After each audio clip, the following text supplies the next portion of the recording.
So the best starting point for today is at the beginning of the instrumentation amplifier. I know we got a little bit into it last time, but this will be our little mini review. Okay, so what is the instrumentation amplifier? It's a configuration that's composed of a difference amplifier in conjunction with some sort of a first stage, which allows us to improve the input characteristic. Because if we attach the difference amplifier directly to our signals that we're trying to measure, the input impedance would be equal to the R3 and the R4 values respectively for the two inputs. And so, assuming that we can't set those values infinitely high because that would drive the gain through the floor. So with that knowledge, right, we see that we have that similar problem as we saw for the inverting OpAmp. So the way that we solve this is we add a first stage. And initially what we said was perhaps we could use buffer amps, voltage followers, as the first stage in order to buffer the signals from the difference amplifier. But if you're going to use a buffer amp, why not just go ahead and use a non-inverting?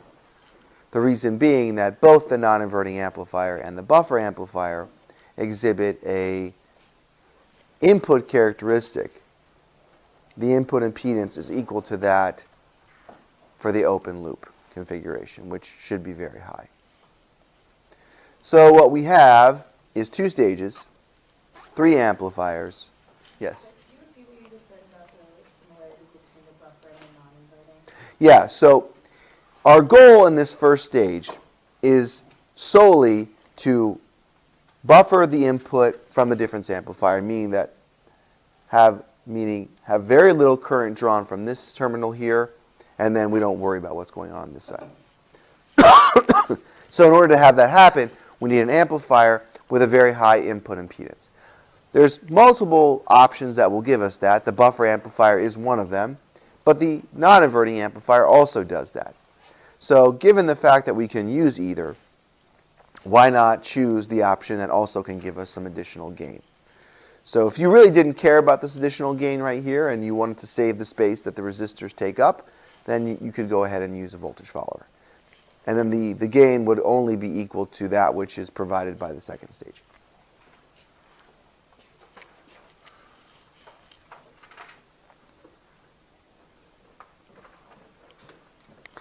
So the gain of the first stage will be equal to 1 plus R2 over R1, and the gain of the second stage will be R4 over R3. Again, unless we say so, or the problem states it, we are assuming that all the amplifiers are ideal.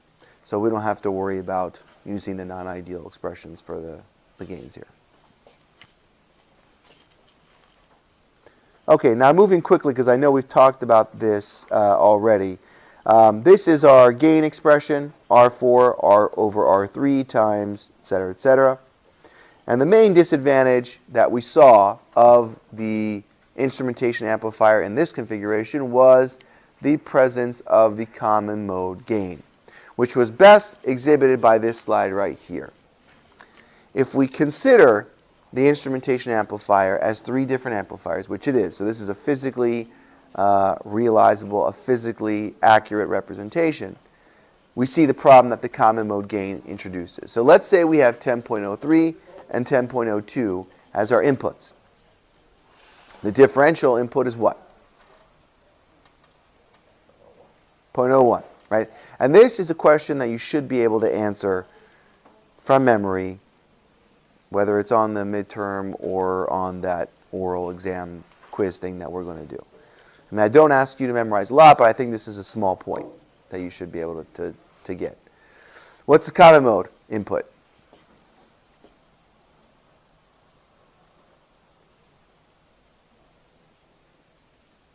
Average between the two, the midpoint, right, which would be 10.025. Okay, so the problem with the instrumentation amplifier design as we have it is that the common mode input is also amplified in addition to the differential, and that's illustrated by this problem here where we have 10.03 multiplied by a gain of 10 will saturate the top amplifier. 10.02 times a gain of 10 will saturate the second amplifier. Therefore, we'll have 15 minus 15. That's 0. Doesn't matter what we multiply 0 by. We'll simply get a 0 output. That's a contrast, a stark contrast to the ideal way in which that it should work, where only the differential input is multiplied by 250 and we end up with an output of 2.5.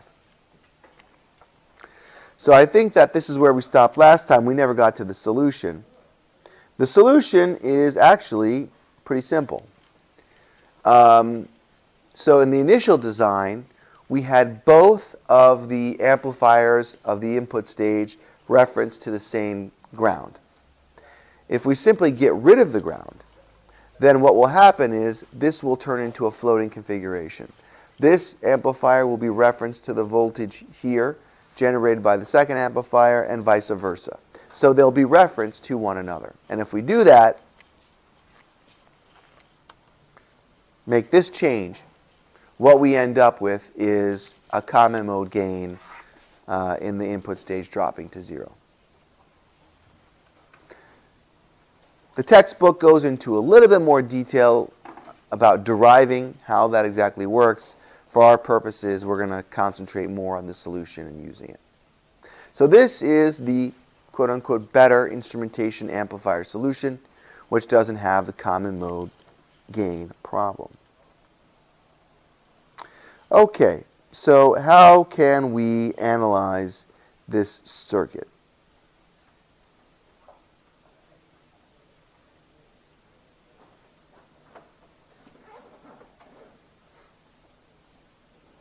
We've already gone through and done one of these using the iPad. So for this one, I'm going to go ahead and just explain it using the slides. And what I would recommend is take a look at it, go through the steps. Again, you'll see in the slides it's all very cleanly laid out. And if you still have questions about the process and you want to see it again, then at the beginning of next class you can ask about it in the same way that you would ask about a homework problem. But really what we're going to be doing is applying the same process that we would apply to a single amplifier, but now to multiple amplifiers. So we're going to start off by applying virtual shorts here, here, and here. We're also going to assume that no current can flow into this terminal, this terminal, this terminal, this terminal, this terminal. There's no bias currents for the amplifiers.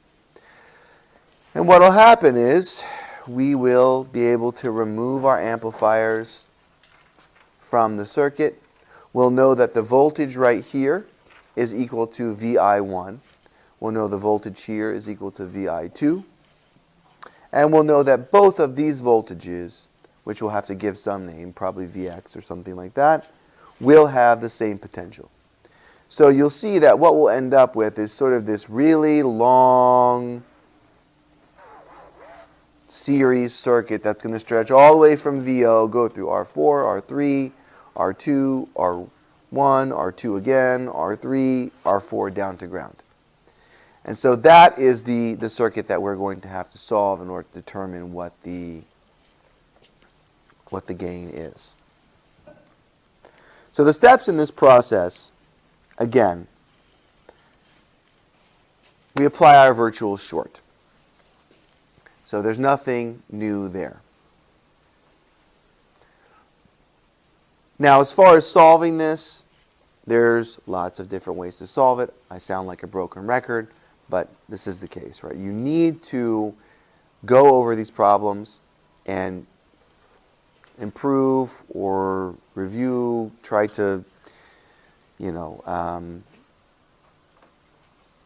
whatever review you need to do for your KCL, KVL, nodal analysis, mesh analysis, whatever those skills are in order to be able to do this in your own way. And that's the other reason why I don't want to necessarily go through and do this in the iPad, is because what I'm doing is I'm just showing you different ways of doing it, which in the end is not going to be that helpful. Okay, you know how to do these problems. It's just a matter of going through and practicing. The main part when it comes to the midterm, and there's only midterm and finals, is going to be the simplifications. So I would say that you can get at least 50 or 60% of the credit for a problem like this just by understanding where the virtual shorts are, where no current is flowing, understanding that this is one path that flows from here all the way down, because we have no current here, no current there, etc., etc. So if you can simplify the circuit down from its more complicated form down to one that essentially doesn't have any amplifiers in it, then you can get 50 or 60% of the credit right off the bat, perhaps even more. And then the rest of it is just trying your best to get the algebra to work out. All right, so going back to our method here. So the next step is to determine what the current IR1 is. Again, we know there's only one current that's going to be flowing along this entire path. It's called IR1. There's multiple, or we call it IR1. There's multiple definitions that we could define. Right? We could say that it's equal to V out 1 divided by V out, V out 1 minus V out over R3 plus R4. There's lots of different definitions. We're going to start off with this one, which is going to be V in 2 minus V in 1 over 2R1 gives us this value. Does that make sense? Does everyone understand why those values are as I described them? Because of this virtual short, we know the voltage here is equal to V in 2. Because of this virtual short, we know the voltage here is V in 1. So it's V in 2 minus V in 1 over this resistance gives us IR1. So that's the first expression.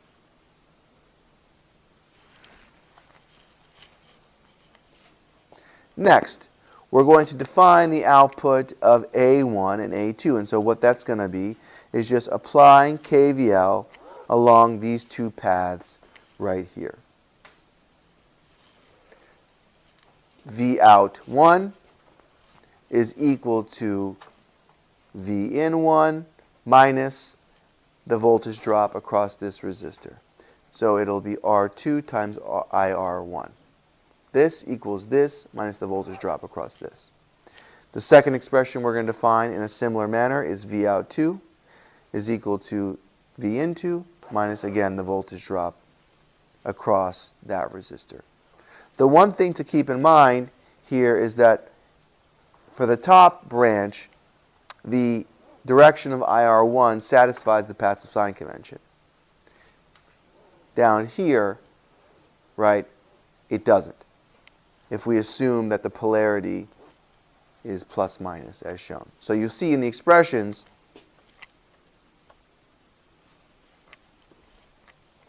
right, we have opposite signs, plus and minus, because these KVL expressions essentially are flipped. The polarities are flipped with respect to one another, but we're using the same IR1 value.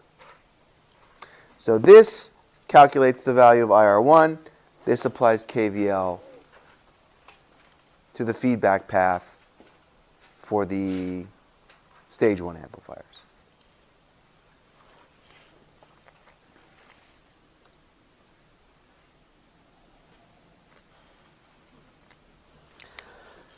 Okay, now,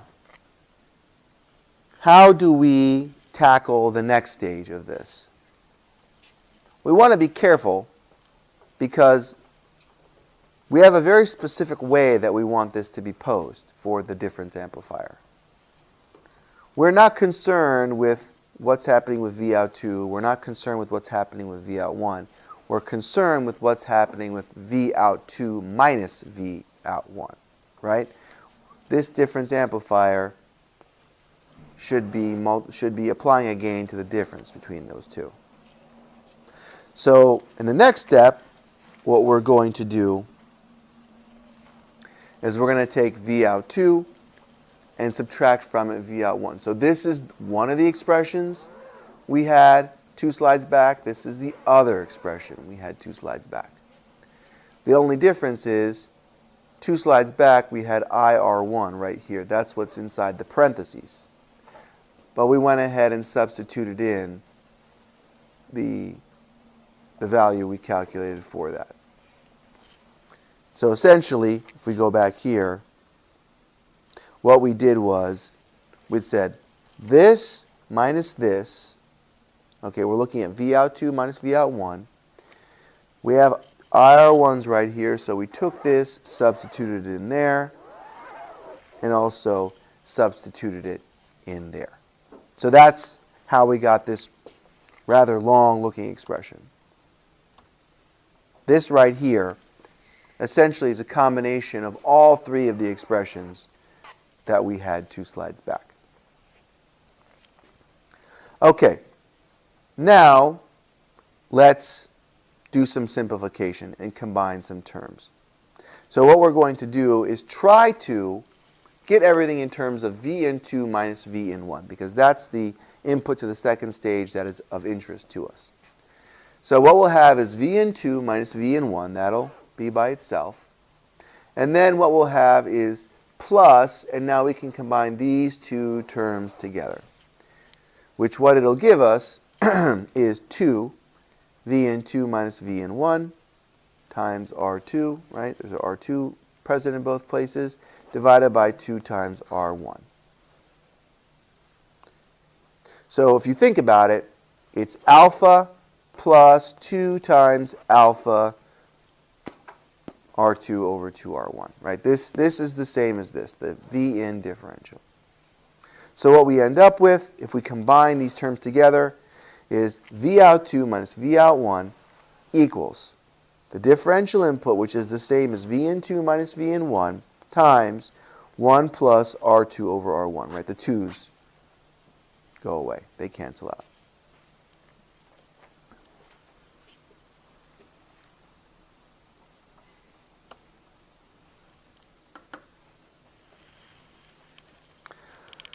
And so in this problem, they don't ask you to actually solve for the closed loop gain of the second stage. They assume that you know the closed loop gain of the second stage, right, which is R4 over R3.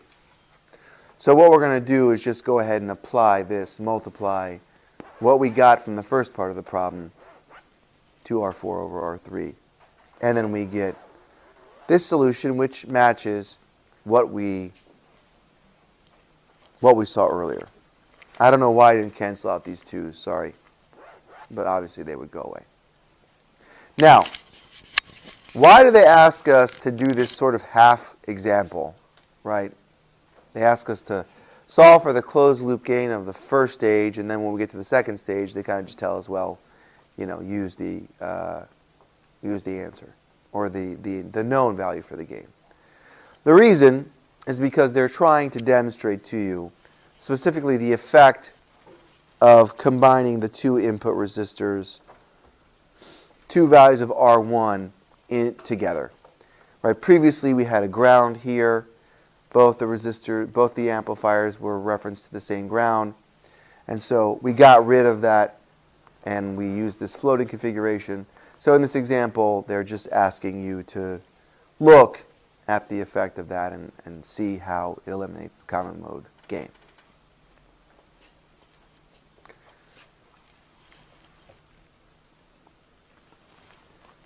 So another good example that you can use as practice for this type of problem.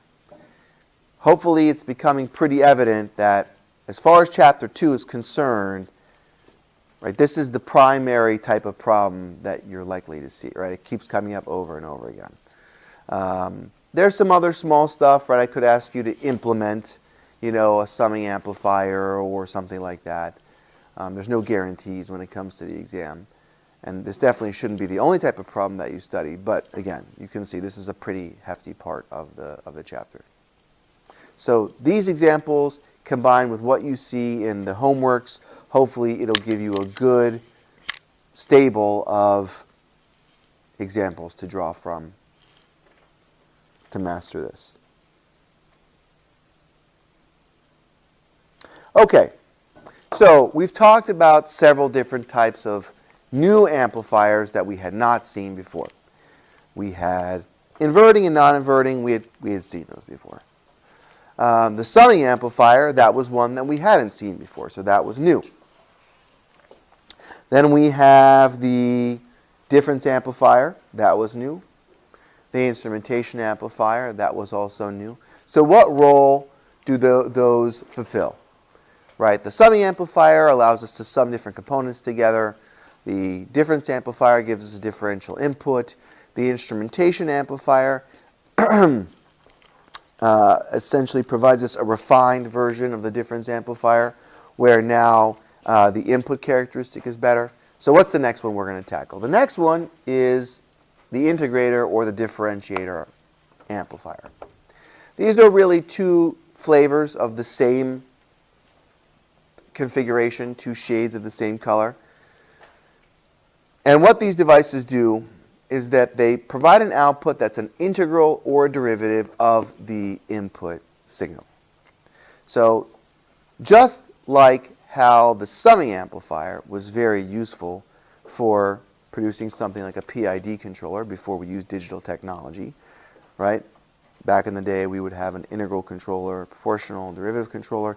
We would need to have some weighted sum of all three of those components together in order to actually generate the output of the controller. And so the summing amplifier was the component to do that. In that same regard, before we could simply just do a discrete integration as a sum, using some microcontroller, we actually built an amplifier or an analog device that would perform the integration as well as the differentiation if we needed it. So that's what we're going to tackle here.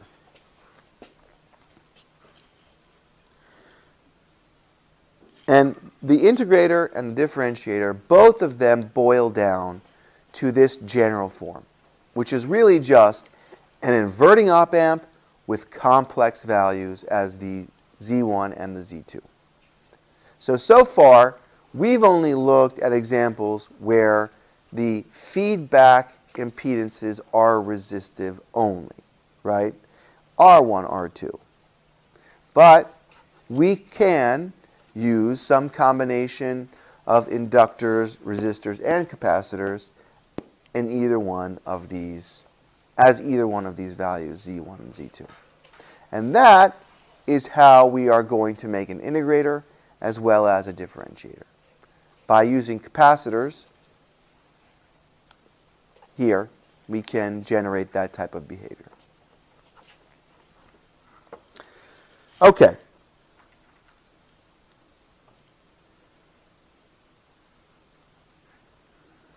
One second here.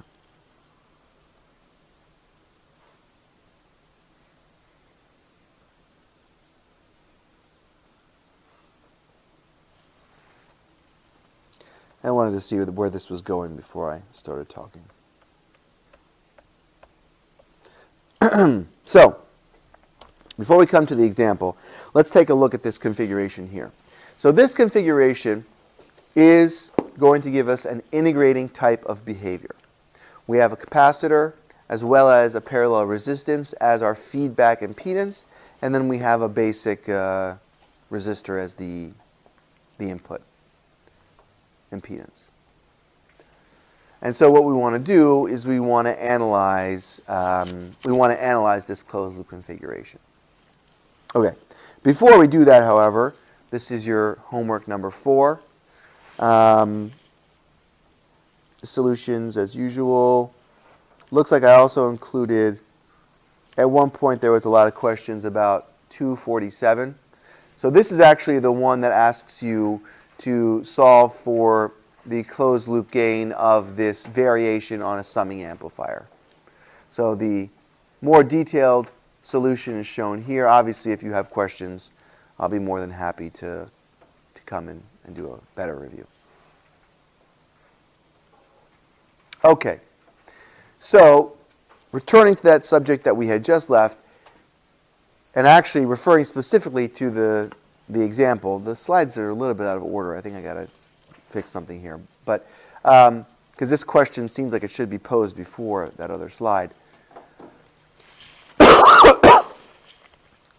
How can an inverting op-amp be adapted to perform integration? As we showed a couple slides back, we can do that by utilizing a capacitor as a feedback impedance.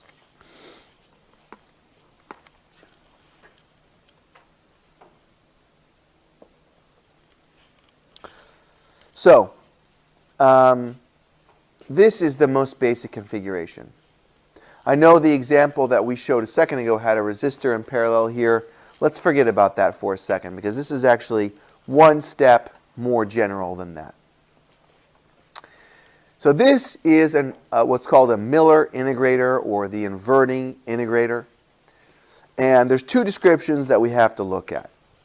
There's the steady state AC description, which essentially is the frequency response. Okay, this is a transfer function similar to what we talked about in Chapter 1. And what we see is that it operates like a low-pass filter, which agrees with the way that we know the integration function itself acts. Right, we have j omega in the denominator. As such, the gain will drop off as the frequency gets higher and higher. The transient description. So what we see is that the output is equal to negative 1 over RC, so this is the coefficient of the integration, times the integral of the input plus whatever the initial value is at the output.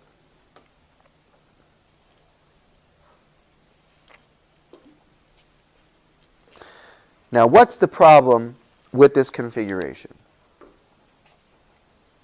There's one problem with it, and that is stability at very low frequencies.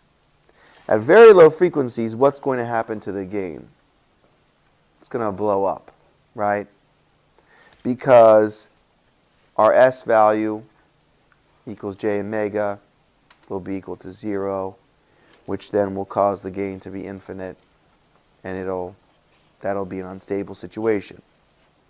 So, in order to fix that,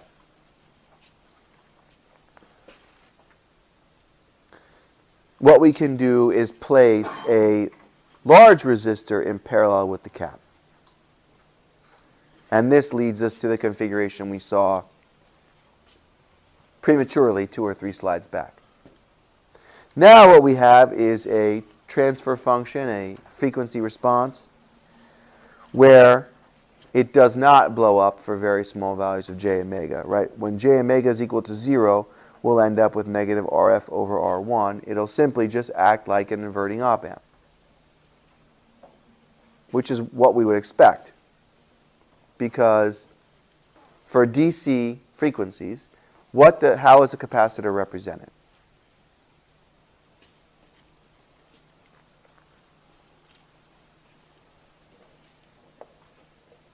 So for a DC circuit, if we have capacitors or we have inductors, we can simply get rid of them using 2 easy assumptions. Inductors will become shorts, yep, and capacitors will become open circuits. So if we were to imagine how this would look for DC signals being applied, this would become an open circuit, it would go away, which means then this would end up looking like a regular old inverting op-amp, which is backed up by the transfer function, because this component will go away, and you'll be left with negative RF over R1, which is the transfer function for the inverting op-amp. So, I mean, these are the types of things that lead to better understanding of these concepts, understanding the relationship between, different configurations. One way that I always like to think about, anytime we have something with a frequency response, I always like to think about it in my own head, or look at what is the frequency response at very high frequencies, what is the frequency response at very low frequencies, because that gives you a good baseline for the boundaries of how this thing works. Now, on to the other part, the transient description. Unfortunately, the one thing that happens here is that when we add the parallel resistor in the feedback path, we no longer have this really nice integrating behavior. It still integrates, and we'll see that it does still provide an integrating type behavior. But now this additional path for current flow, essentially this will allow for a leakage current from the capacitor.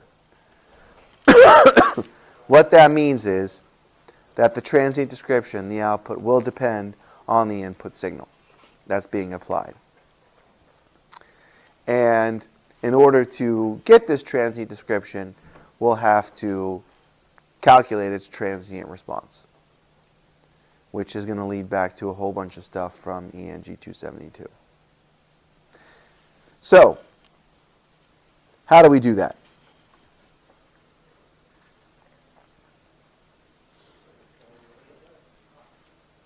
I'm going to go through the first part of this problem just using the slides, and then for the second part of this problem, I'm going to break out the iPad and we're going to go through it step by step. This is probably one of the more complex examples that we see in this class, because anytime you get into differential equations and Laplace and all that type of stuff, right, the math can be a little bit messy. But we saw problems like this in ELC212 when we talked about the transient response for first order and second order networks. Now we're also going to see it in this class when we look at the transient response of the Miller integrator. You saw a lot of it, or at least the mathematical basis behind it in ELC272. So the repetition here, hopefully, each time will make you a little bit more familiar and comfortable doing this type of process. Okay, so consider a Miller integrator. Find the response of the Miller integrator to an input pulse with a 1 volt height and a 1 millisecond width with these values that are given. Okay, so first we start off by looking at the case where we don't have any feedback resistance in parallel with the cap. So for that one, the solution is relatively easy. We know that the output will just be the integral of the input.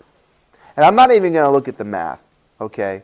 I'm just going to go ahead and talk about this conceptually. So what does the pulse look like? The pulse, they said, has a width of 1 millisecond. So this is the input that's being supplied. It'll go up to 1 volt, and then it'll go back down to 0. We know that the Miller integrator has a negative coefficient, so it makes sense that the output is going downward as opposed to upward. And it also makes sense that this is a straight line with a constant slope. Because what is the integral of a constant value? It's a line with a constant slope, right? Where the value of the line determines what the slope is. So that's what we have here. We have a pulse where it goes up to 1, then goes back down to 0. While the pulse is high, the integral of it will be a line with a negative slope. And then, once it returns to 0, what's the integral of 0? Simply just a flat line. So the shape of this response makes sense given the input that is provided.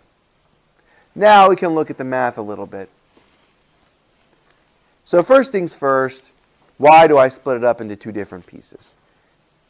And it's really important that I ask a lot of questions in this example, because if I don't ask a lot of questions and I don't get your participation in this, when we're talking about the weighted summer, I can kind of just explain it and you can just absorb it. But for this example, if I don't ask questions and get input from you guys, it's going to be like a train just flying past you. So why do I have to split this integral up into two different pieces? Yes? Well, because the pulse is kind of two different parts also. Like piecewise. Exactly. Piecewise. Exactly the term I'm looking for. So because the input is piecewise, we take the integral in two different pieces. So what we have is the integral from 0 to 1 millisecond, and then we have the integral from 1 millisecond on.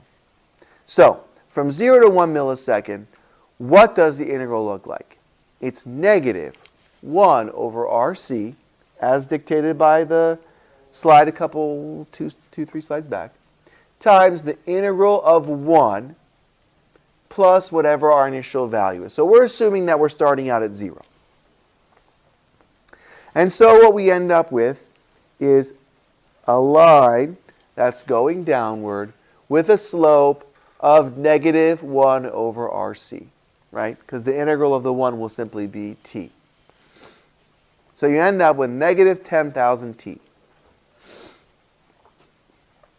And what that means is at 1 millisecond, if we plug in 1 millisecond right here, we end up with negative 10. So it'll go from 0 to negative 10 volts over that 1 millisecond. All right. Now let's look at the second piece. So on the second piece, negative 1 over RC times the integral of 0. What's the integral of 0? Right, the integral of 0 is going to give us a 0. We're going to be left with the initial condition. You cannot forget about the initial condition. So these are two different initial conditions because they're different windows in time. The initial condition for the first window is 0. The initial condition for the second window is the final value of the first window, right there, back to back. So what this is saying is that this part will go away, and here we'll be left with the integral plugged in with the 1 millisecond point in time, which essentially, again, just the negative 10, and that goes on forever because we don't have any leakage. We don't have any path for that charge to be lost. So you can follow the 3 steps of the integral. It's perhaps a little bit, I tried to do it in the most complete way possible, but really the second line in each one of these is a little bit more complicated than it needs to be. We know that it's just going to be whatever the output is staying at that value. Okay? Yes? So under the V out of 1 millisecond, it says the negative RC. Is that talking about the negative RC like that's right like previously? Yeah, same one. Yeah. Mm-hmm. Essentially, it's just taking this value, pushing it down here, and plugging in 1 millisecond. Okay. That's all that it's doing.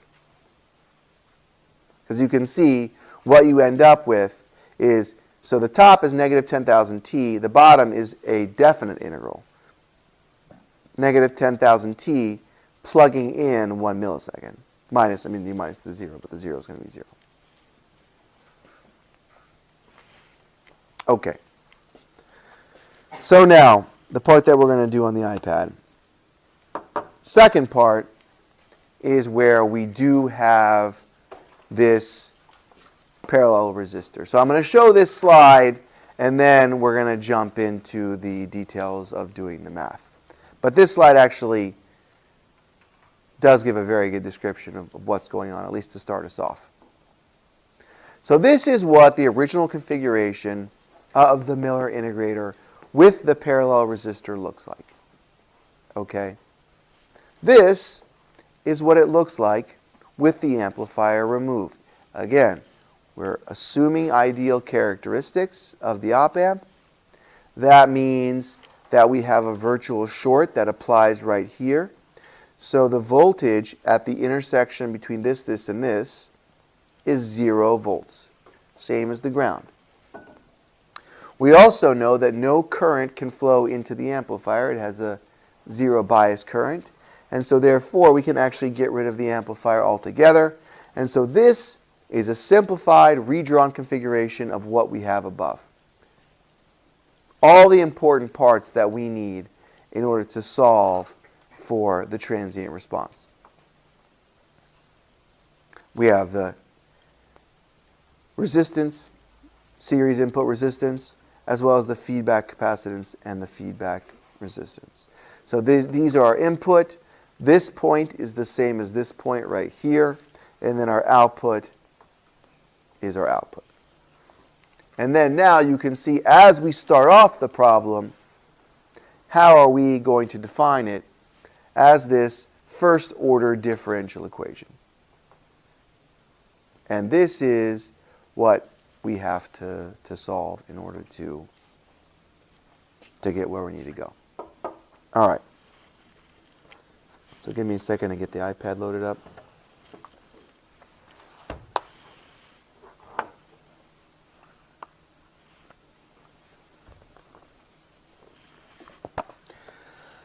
Now, I think the question a lot of you will ask is, well, should I expect to see something like this on the exam? The answer is yes and no. I think that this type of problem would be relatively impractical to ask on an exam in its full form because I don't like to ask questions that require, an hour's worth or, 30 minutes worth of math. However, that being said, there's a lot of ways that I can make this problem easier. Taking out certain values, making certain assumptions, asking you to only, calculate part of it. Let's say instead of finding the response, calculate the transfer function in the Laplace domain. There's lots of ways that I could just give you part of this. So I do think this is an important problem to spend time on. Not only just for this class, but also,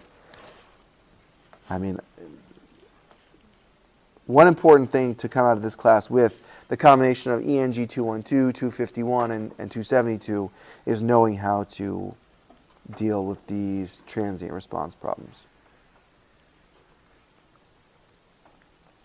Give me 1 second here.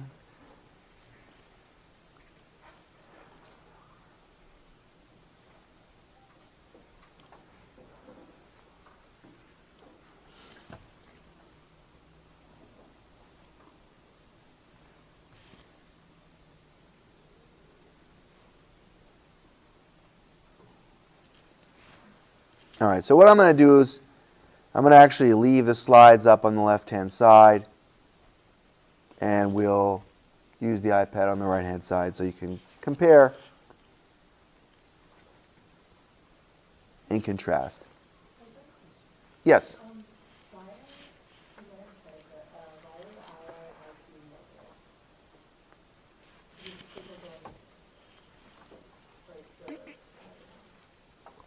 Why are the IIRC negative? Why are they defined in the directions that they are? Is that what your question? Why are they negative if they're kind of going like, I don't know, why are they negative? So we define those. We set those up as part of our problem. So we could set them any way that we wanted to. We could flip them and then they would be positive. It's just a judgment call. So really it's arbitrary. Is it just because they're going from the 0 volts to VL? You know what? We're going to go through and derive this expression right now, so I think that'll answer your question. So let's go ahead now and jump into this. Okay, so example 2.5, solve for the transient response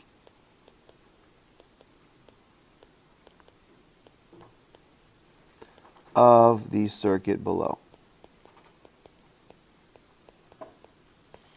Now I'm not going to draw the original amplifier. I'm just going to go ahead and draw the simplified version that we just showed. And so that has our V in,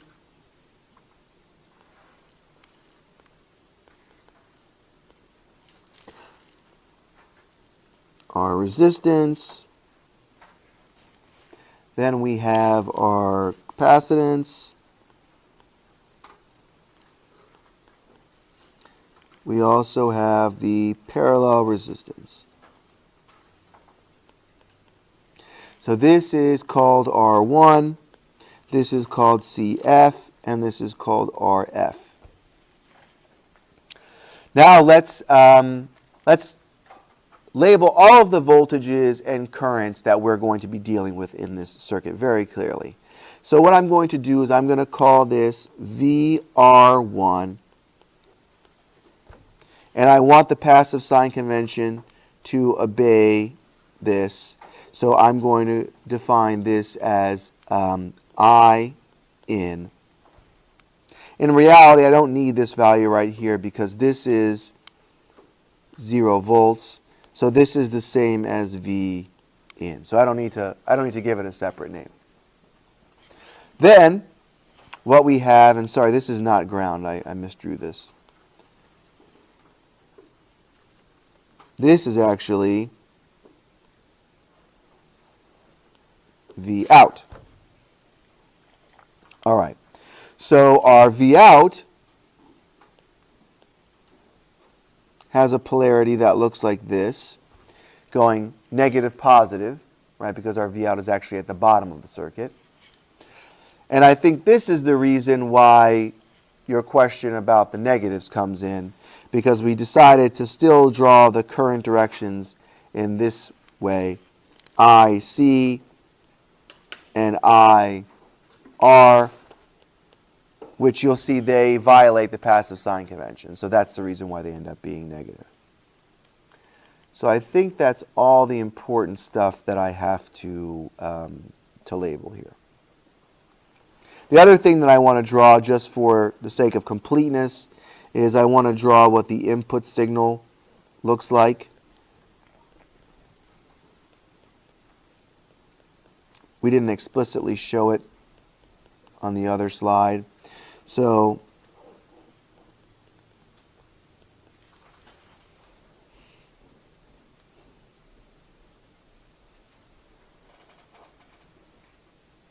this class ends at 10:50, right? Not okay.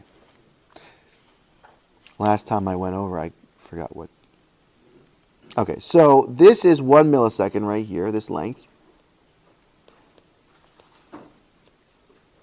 And this height is 1 volt. And so our input just simply looks like this.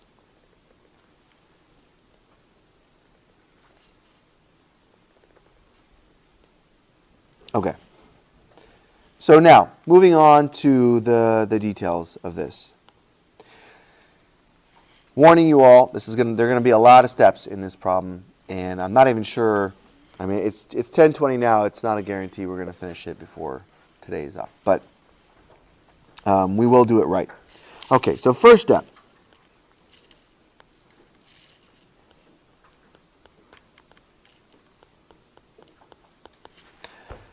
We need to define some sort of circuit equation, KCL, KVL, etc., in order to describe its operation. So we're going to use KCL to describe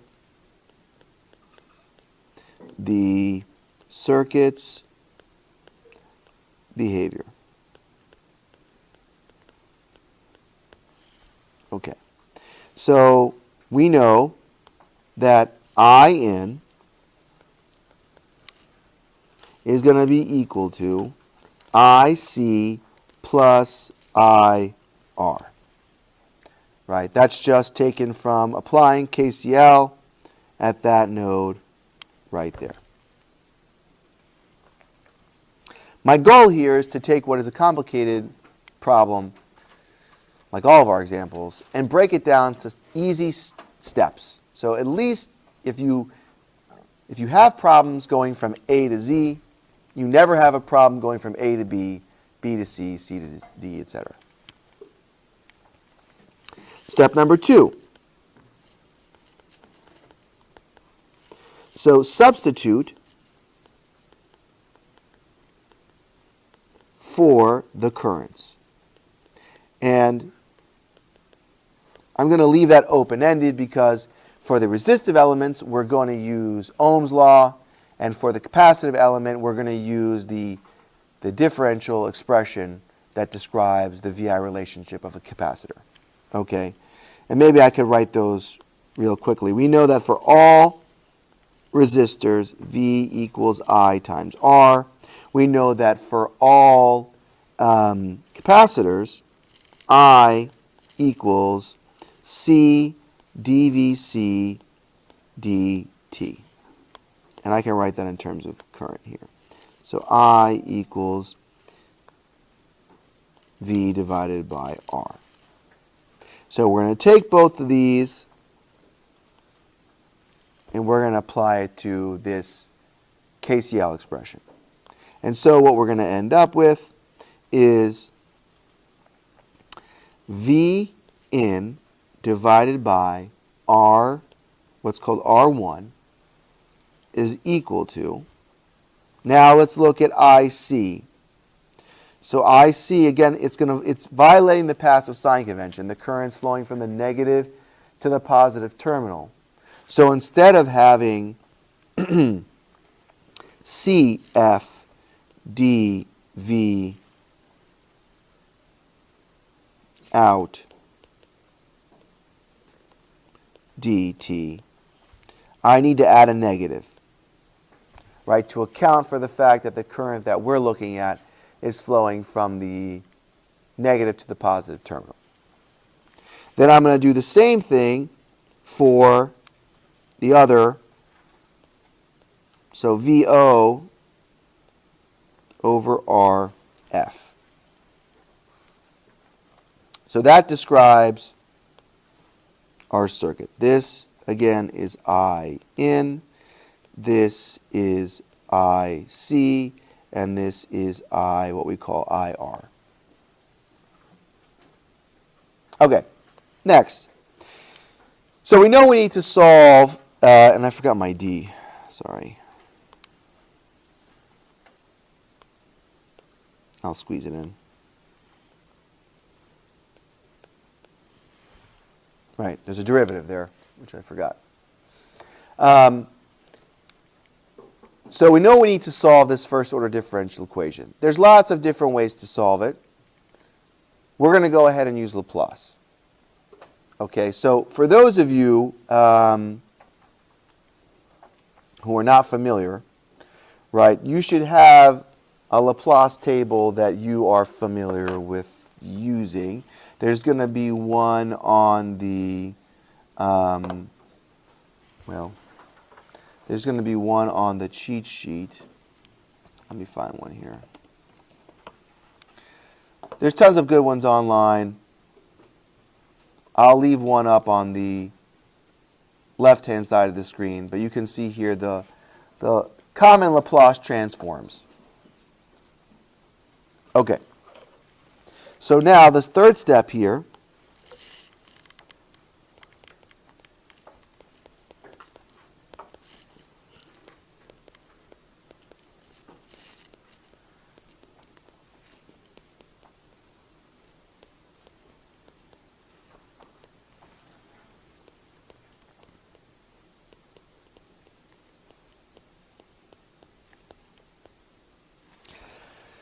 so we're going to apply the Laplace transform because it'll allow us to solve for the transient response, allow us to solve this first order differential equation.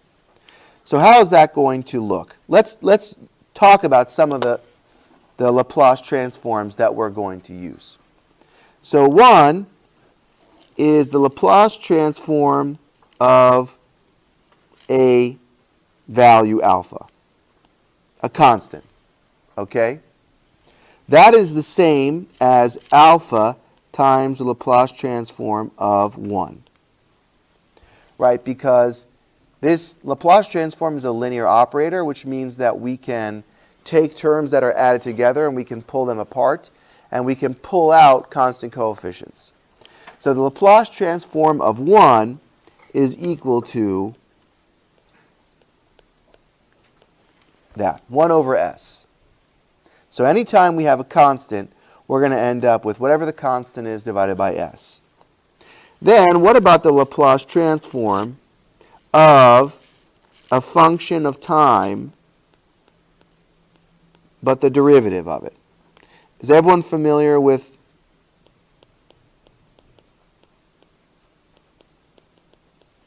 the prime notation for derivative, right? When I say f prime t, that's the same thing as the first derivative. So there's an entry for that in our Laplace table. I'll scroll down a little bit. Let's find it.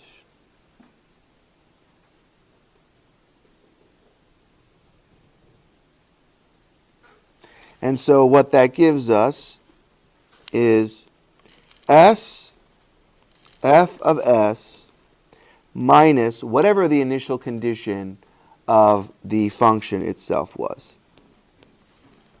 In many cases, we are going to assume that this is equal to 0. So these are the two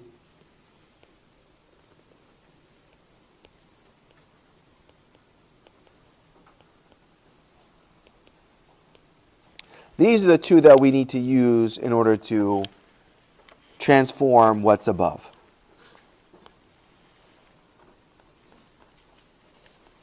So now let's do that.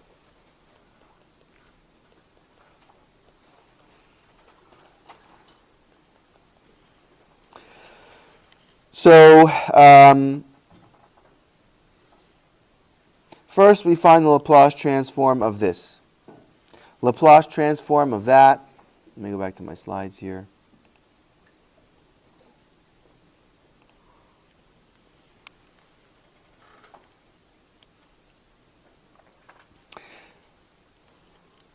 Laplace transform of that is going to be, and actually I want to add one more thing here.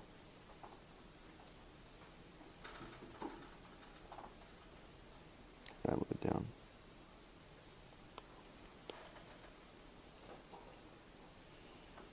One last thing I want to add here is, what if we take the Laplace transform of just a function of time?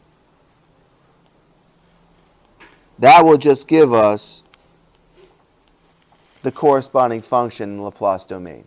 For example, this right here, our V in, which I can call V in of t, and V out of t, that will give us the corresponding V in of s and V out of s. It's important to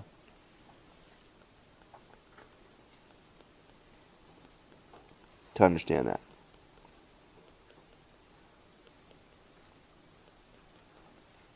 Okay. And if we have something multiplied by it, then it would just simply be pulled out. Okay, so now to apply the Laplace transform to the first element that's highlighted in yellow, what we'll end up with is 1 over R1 V in of S. Okay. Now let's get the third term. I'll do that one next. So this is equal to negative 1 over RF VO of S. So this right here is the Laplace transform of V in of t over R1. This right here is the Laplace transform of negative V out of t divided by RF. Third term.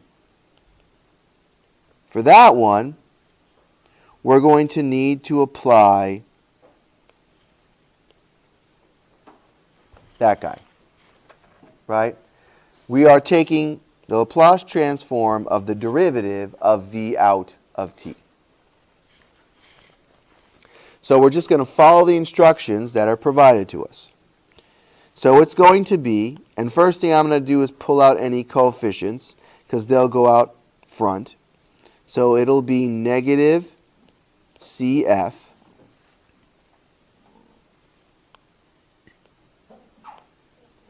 bless you, times, so S F of S.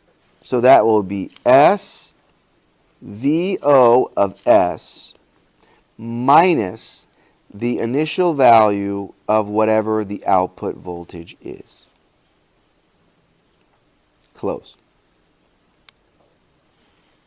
And so this is the Laplace transform of negative CF the derivative of VOT dt. We're going to assume that this goes away, and so we're left with a simplified version, which we'll show in a second.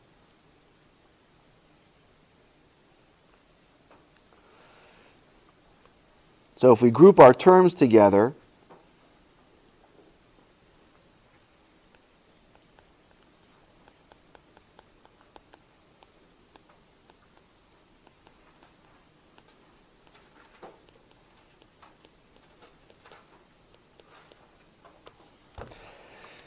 what we're left with looks like this. So 1 over R1 VI of S equals negative 1 over RF minus CFS times V out of S. Right? Because the coefficients are this and then these two together. And so this is our transfer function in the Laplace domain. Okay, so now what we want to do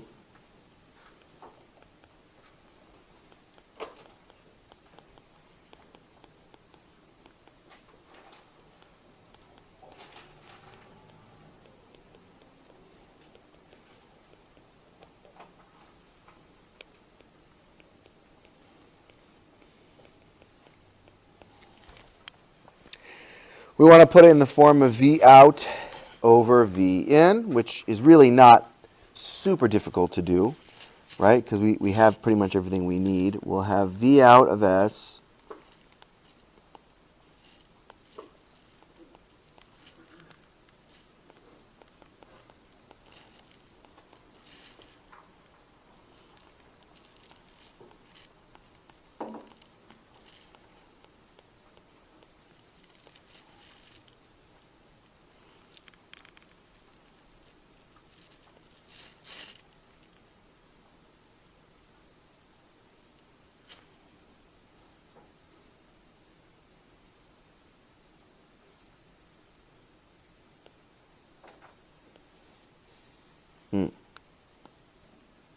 Sorry, I'm not doing this right. If I'm going to do this, this will go to the bottom. Right, these will cross. So actually what I'll end up with is this. We'll end up with 1 over R1, and then on the bottom I'll have negative 1 over RF minus CF times S. Okay.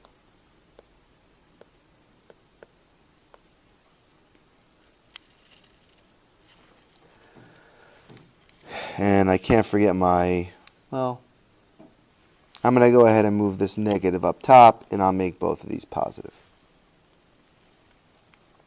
Okay. So,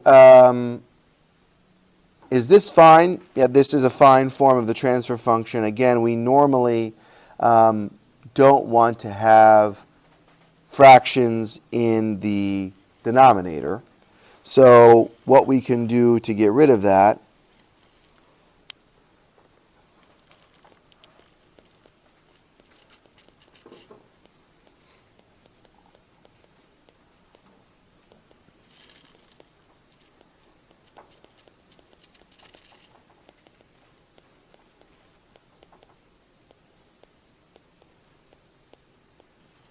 So to get rid of that, what we can do is multiply by RF over RF, right? Because what that'll do is get rid of that piece right there. And so for those of you who are really comfortable with this type of math, I apologize. But there's a lot of people in this class that are probably not so comfortable, or at least would really like to see it in this granular level. So feel free, if you really know this well, I won't be insulted if you zone out for a sec. But so let's continue this simplification. what we're going to end up with is negative RF divided by R1 over 1 plus RFCFS.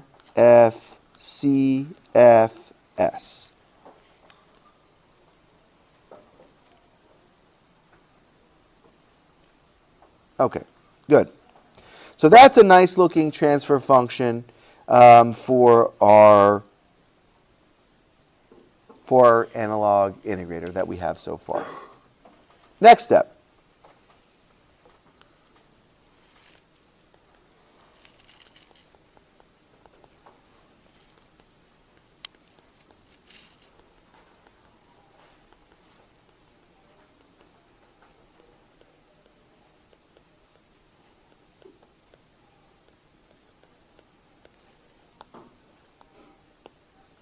Okay.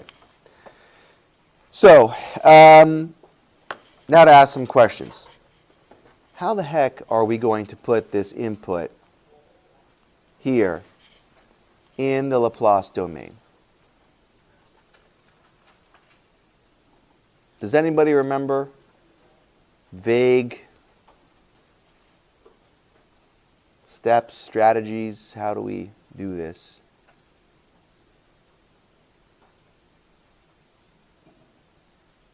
So, does the unit step function sound familiar? Unit step function, right?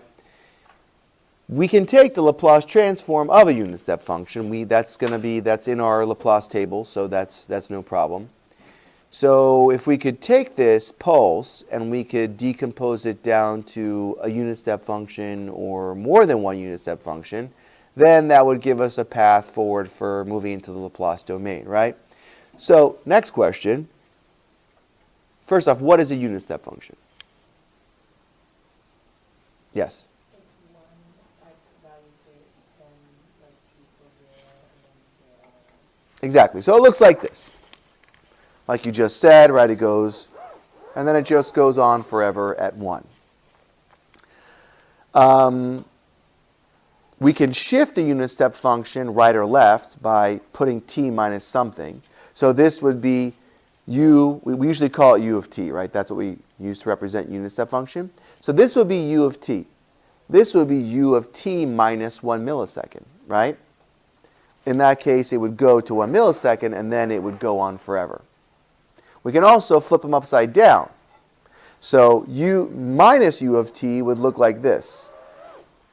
Minus u of t minus 1 millisecond would look like this. So we have two different ways that we can play around with it, right? We can move it right or left, and we can flip it upside down, / make it bigger or smaller, right? We can provide a coefficient there. So, and the third thing that's important here is that for the Laplace transform, we can take the Laplace of things that are added together very easily. So, taking all that information, combining it, what would be a good way to try to represent this?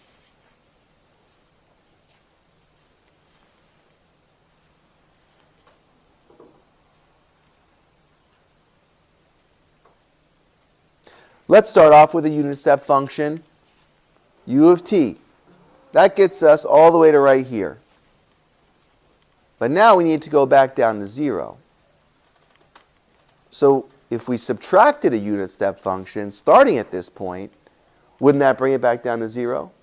Right? Because if you had something that went like this, then you had something that went like this, and you sum them together, the end result would be that. So that's what we're going to do.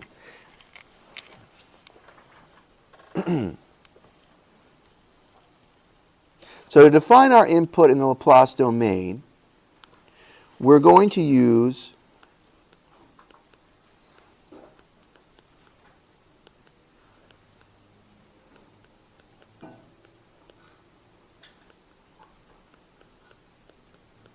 unit step functions.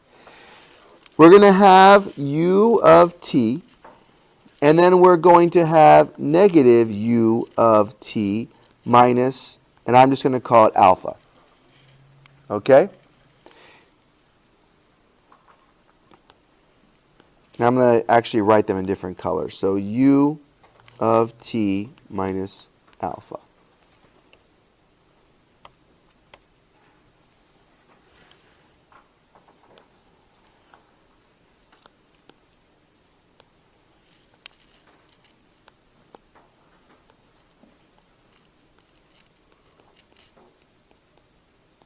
And you'll see the way that I did this problem is it's actually equally just as easy to do it for a generic pulse width as it is to do it for 1 millisecond. So I'm just going to make the pulse width beta. And we'll end up with an answer that will actually work for any pulse width. Okay, so now, I know we're almost done here.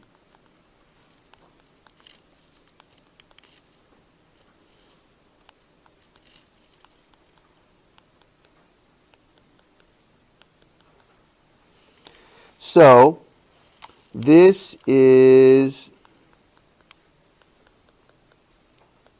a height alpha, this is 0, and this is a height negative alpha. And this right here is going to be our beta, and this is 0. Okay, so the red will look like this.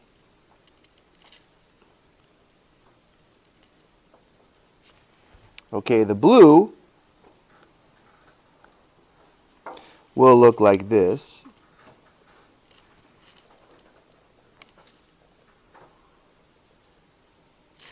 And then the combo, so I'm just going to say the sum, will look like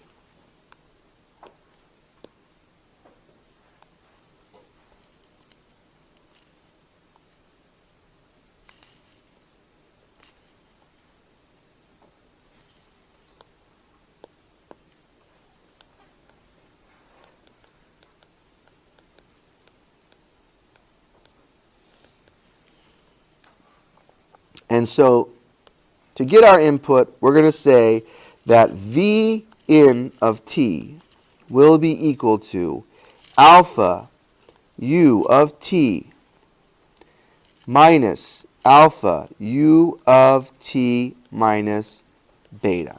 Where if we wanted to make it specific to the problem that we are doing, beta would be 1 millisecond and alpha would be equal to 1.